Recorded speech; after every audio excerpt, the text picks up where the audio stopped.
Hello, happy Tuesday, May 5th, Cinco de Mayo. We had a very fun time in Washington, D.C. My family got to take a little trip. Got to go on a White House tour, which was super cool.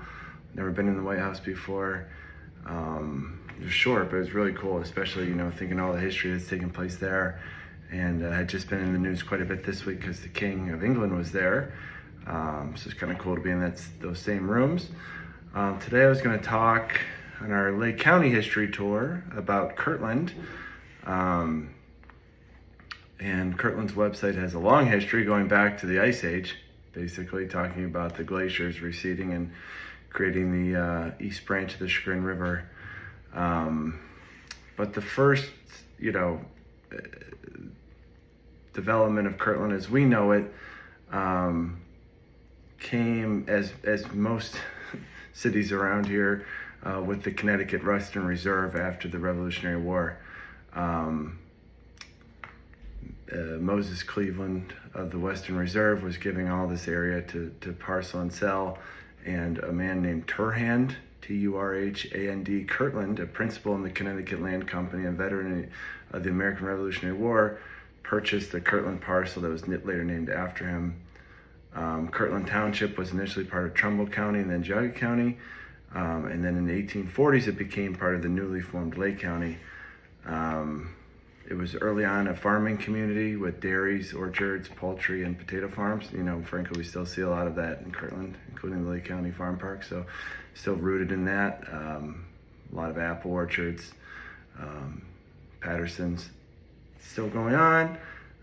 Christopher Crary was Kirtland's first settler and also a Revolutionary War soldier, and his wife was believed to be the first school teacher in 1814.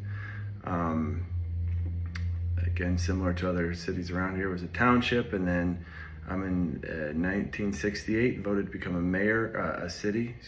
village with a council and mayor. In 1970, the federal census confirmed that Kirtland exceeded 5,000 citizens, and it became a city in February of 1971. Now, Kirtland is probably most known nationally for certain people. It's probably the most famous city in our county because of the history of the Mormon church, which I don't know a lot about, but I know a lot of people, Mormons from all over the world, come here to visit Kirtland.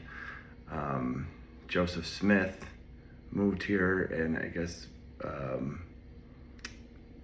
saw in a vision that Ohio was the next place to go, and him and many of the Mormons moved here and lived here during the 1830s.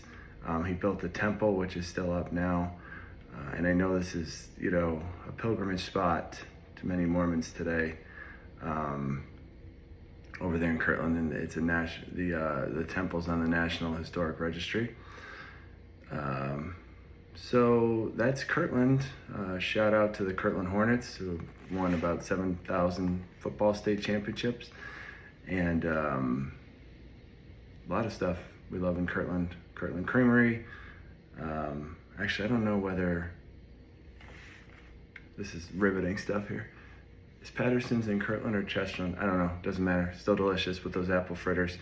So that is the abbreviated history of Kirtland, Ohio, and hope everybody has a good week.